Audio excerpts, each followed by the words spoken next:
We're going to run numerous scenarios on Kathy and when she should take Social Security to prove once and for all if she should take it at 62, 66, or 70.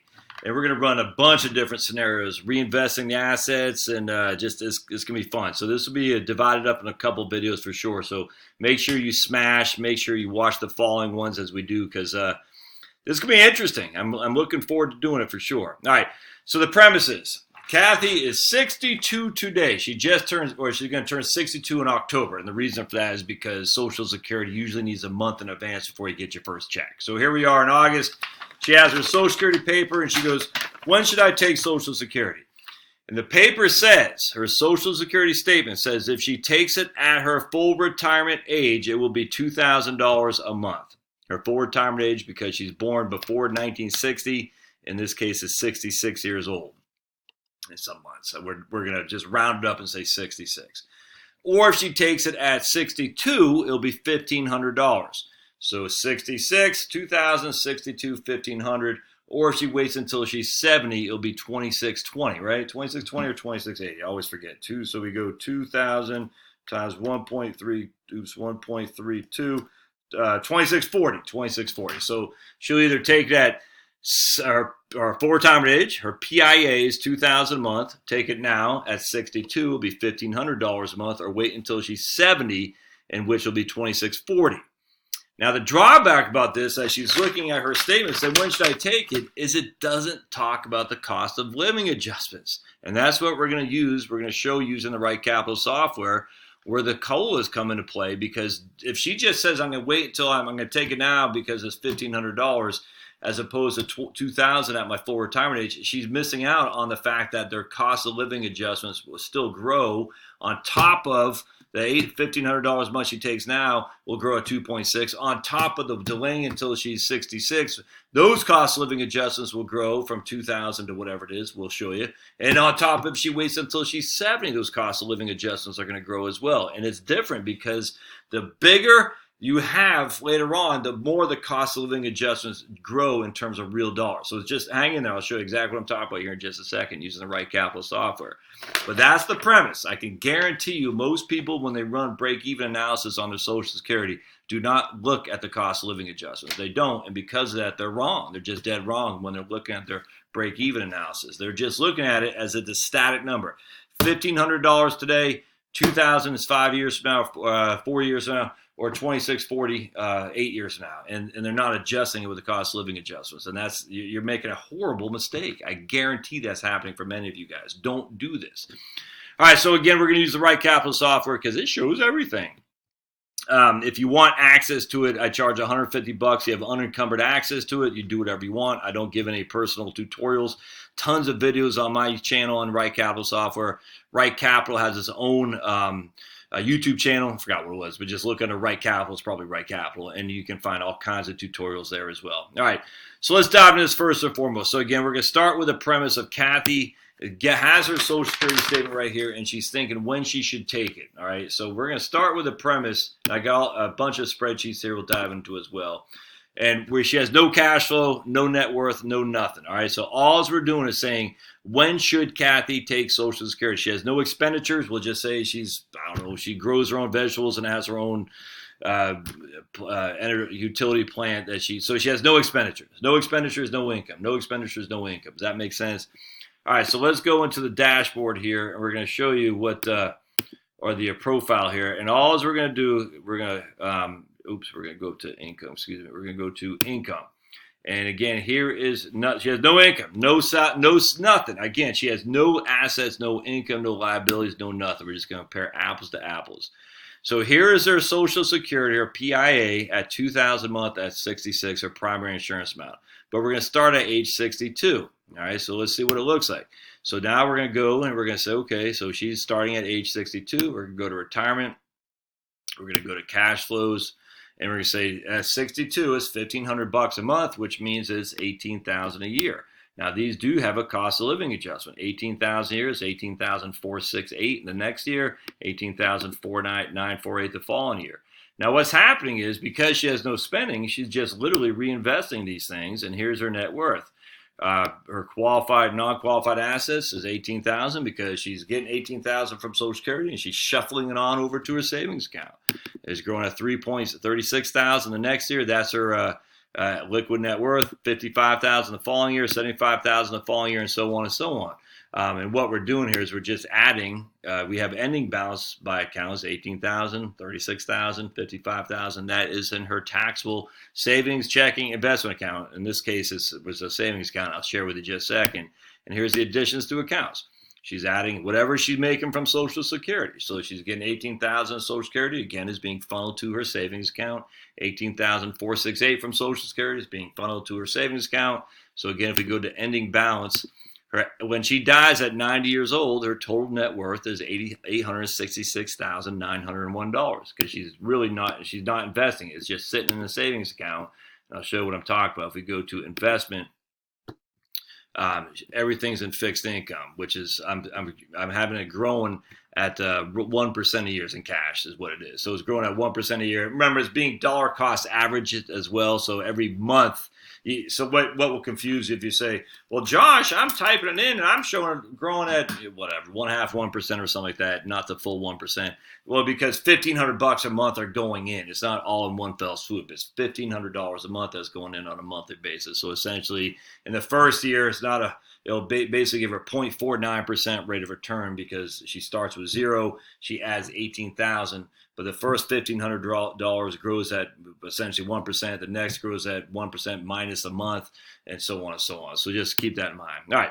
So let's go to the spreadsheet, and I'll show you here total net worth of her investments in her taking her Social Security at 62 and just reinvesting it in a savings account that's paying 1%. We already talked about it. Her total net worth in that regard is $866,000. All right, $866,000. But what if she took it at 66? Remember now, at 66, it said her Social Security payment would be $24,000, but it's not. Her Social Security payment with cost of living adjustments is $26,594. So if we may, let's go back to RightCapital, and we're going to show you what her income was at the age of 66. Oops, I want to go to retirement. Bear with me just a second. Go to retirement cash flows. At the age of 66, her Social Security here at 66 was $19,946 because that is her cost of living adjustment. It grew from 2.6% a year from $18,000 to $19,946. So let me take my trusty pen. We got $19,946 minus $18,000. All right, that gives her a growth of $1,946 is what she made over the course in terms of cost of living adjustments. What she made over the course of that 1, 2, 3, 4, 5 years. But here we go to the spreadsheet. Remember, it said it was going to be $24,000 a year at 62 when she hit full retirement age, but it's actually $26,594. So we take $26,594 minus the $24,000 that her paper initially said.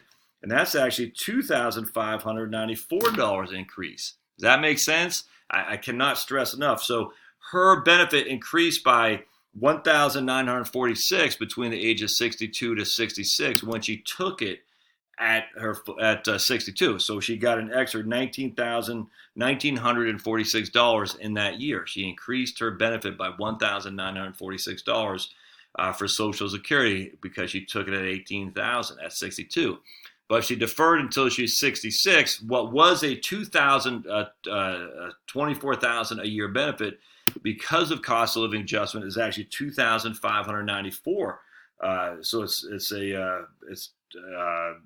$26,594 a year. So she made $2,594 more by waiting because of cost of living adjustments for Social Security. And if we take the difference between the $2,594 that she made by waiting in the $1,946, her waiting not only did it pay her more on a monthly basis, but actually paid her more, $648 more a year, and it was only gonna grow as she ages too. I hope that makes sense because there's a lot going on there.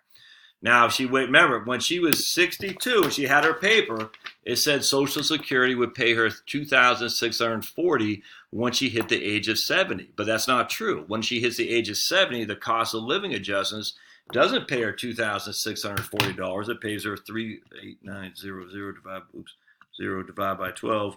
It pays her 3,241. All right, so she was told it's 2,640. It's actually 3,241. 2640. So that means she's getting an extra $601 a month because of the cost of living adjustments. So the cost of living adjustments go we're talking significant difference here, my friends. 1946, she increased her benefit by 1946 for waiting from taking at 62 till she's 66. But it would actually, if she waited until she's 66 to take it, her benefit when she initially saw it was going to be $24,000, but it's actually instead $26,594, which is $2,600 difference.